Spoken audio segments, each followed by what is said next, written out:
No, you're not seeing double. There are two AT5L Segways, and today we're bringing you our honest opinion after over 850 kilometers. Now, just before we get rolling on this, let's do a bit of housekeeping. We are not sponsored by Segway, so this is going to be a brutally honest opinion. We are not affiliated with them. We're not endorsing this product. We are certainly not endorsed by this product. So you can ensure that what you hear today on this video is going to be the most honest opinion you're going to find on these quads on the internet at the moment. Let's get into it.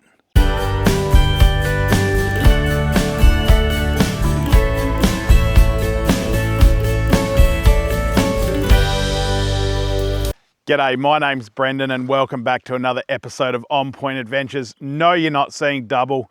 There is two Segways. Scott, who was one of the founding members of On Point, has gone out and purchased himself a Segway as well. But as you can see, there's a fair bit of difference, especially just in the stance, but we'll get to that.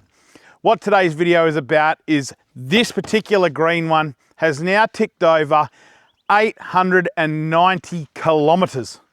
That's right, we're almost at the 1,000 kilometer interval with this bike. So I think it's a fantastic time for me to give you my personal opinion on how good this bike really is. Now, keep in mind, guys, throughout this episode, we have got a few little action shots of Scott on his brand new one. So they'll be added in. And what they're designed just to show you is how good these bikes really go on the sand. And that's where I'm gonna start this. So as you know, we primarily are on the beach full time pretty much on these bikes.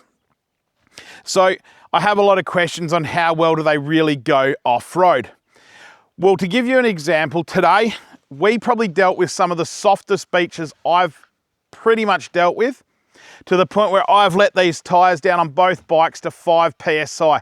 Now the tyres have got a top PSI rating of 10 PSI fully inflated, and quads have no problems getting to 5 PSI or below. At not one point when these quads were on 5 PSI did we even think of getting bogged. And in fact, we laughed about how there was some really dicey sections where four-wheel drives had been bogged, and these didn't even spin wheels in the sand. Low range, and we just crawled through. These quads are ridiculously capable. Now, today wasn't obviously a fishing adventure. We were out there just beach combing and checking out new droning spots because we need to find a few more. We can't just keep peppering the same spots. So as you can see on the bike, I found a nice little cray basket there, which water bottle, and there's some other goodies in there. And then across the back of the bike, I have got the some buoys that I've found strewn across the back. Now, it hasn't been all glamour with this bike, I'm not gonna lie. Okay, I still don't get along properly with the gear shift lever. Now, whilst I know it's fine and that's how it's designed and it's how it's meant to be, I do sometimes miss the really smooth shift of other gear levers that I've had on ATVs. But in saying that, none of my other ATVs, be it the side-by-sides or quads, have been as capable and reliable as this has been so far. We simply haven't turned a spanner on it yet. Now, between these two bikes, as I said, this is Scott's brand new bike here, which is exactly the same, which is the AT5L. It's the long wheelbase Segway, but Scott got a few things that I didn't get, and I'm jealous. Have a look at the difference in these wheels. Not only has Scott got mag wheels, which isn't so important, I get it, but it does look bloody good. It's fairly aesthetically pleasing. He's got a lot larger tyres, and the rims themselves are 14 inches rather than 12. And we all know that size matters, doesn't it, boys? Sorry, kids. But not only that, Scott's got more aggressive tyres, which I don't know is a pro or a con, but the other big thing he does have is, as you can see out the back there, a backrest. And I'm telling you, a seat rest like that is perfect if you're carrying a passenger. Now, I'm not one to carry a passenger too often, a bit selfish like that. However, that looks pretty good for when you're kicking back watching the Mulloway rods and you want to have a nice little backrest. I reckon that's okay. But we talk about these tyres are two different sizes. Does it come at a cost? Well, how's this? This is a little bit of interesting for me. On the same trip we've done today, Scott has gone through 1 bar extra of petrol than I have. Now, I can hear you probably saying, oh, well, that's not much. Keep in mind, I'm double the weight of Scott. I'm carrying all those boys on the back. I've got a tub there full of filming gear, which is heavy as heck. So do the bigger tyres really come at a cost? Because that's really the only thing that is different between these two bikes. Sure, this one's newer, so it could be slightly tighter. This one could be slightly more worn in. But I don't think that really equates to one full bar, if not bordering on 2 full bars of petrol difference. And we loaded these to the hilt. That was one thing before we left, we loaded them to the hilt because today's adventure was over 100 kilometers on the beach, which was huge, and I'm feeling it.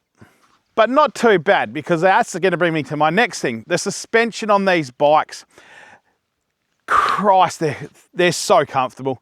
The suspension on these bikes works an absolute treat. Everywhere you go, be it over rocks, sand, corrugations, you're going through ruts, the suspension on these doesn't stop working. It just crawls like a spider and does an absolute fantastic job. So if you're looking for a comfortable bike, these are certainly going to be the bike for you. Once again, not only good suspension, super comfortable seat. Now, we could keep going on about a lot of different things, but one thing I'd like to say that I'm disappointed with the Segway is this. Its capability. You're wondering what I'm talking about, I can see, because I've already covered capability, how capable it is. But here's my disappointment. The Segways are that capable. I haven't even had to use my winch yet, and that was one of my things that I loved most when I was about to purchase this Segway. I couldn't wait to have a winch that if I got bogged, I could pull myself out, and I've got a nice little anchor set up that I can bury up in front of me. It's going to pull the quad out in theory, and I say theory because I haven't had to do it. So I'm a bit disappointed. Some would say it's not a problem. I'll agree, but it still would have been nice to use it.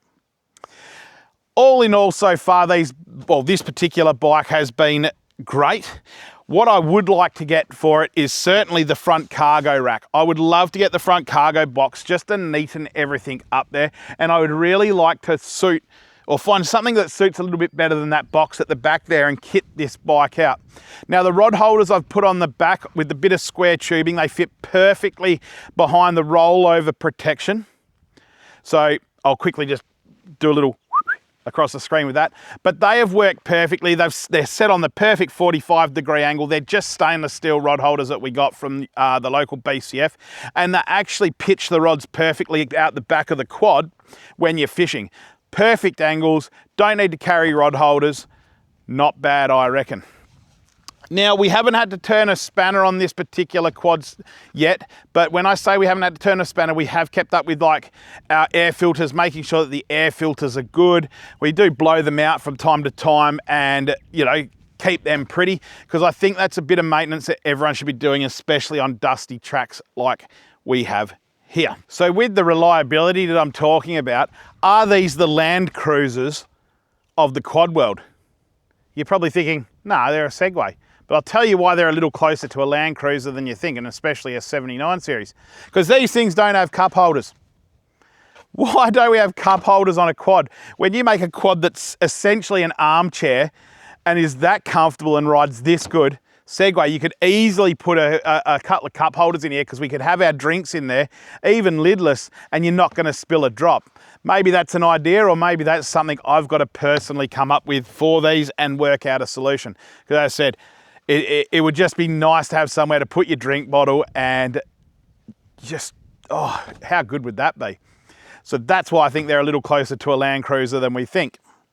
The one thing I'd like to say is we have done a lot of night riding, and night riding on quads notoriously means you need to fit light bars. And yes, I will be fitting a light bar to them, but it's not essential on the Segway. And I'll tell you why. These LED lights are ridiculously bright. And when I say ridiculously bright, I'm talking fantastic. We have been out coming home, I guess, from 40 kilometers up the beach with then a whole heap of track riding to do on these lights, and they have worked beautifully. We can see everything, we can pick our paths. It's a really handy thing to have. Now, a lot of quads I also see don't come out with these here, which is your bark buster or knuckle protection style systems. These here, I can say, are completely necessary on the bike on those cold mornings, because these single-handedly will keep your hands really warm. They block all the wind and they're fantastic. I can't think of many negatives of this bike at the moment, and as soon as I can, you guys are going to be the first to know. But what I can say about these bikes is this. If you're looking for a fantastic off-road weapon and you don't have $1 million to spend, and you know, you can't justify the price of a Polaris or any of the other high-end competitors, don't write the Segway off, because these Segways will provide a heck of a lot of fun for you and your family. And when I say family, don't just consider these as a fishing bike or I don't know, a workhorse.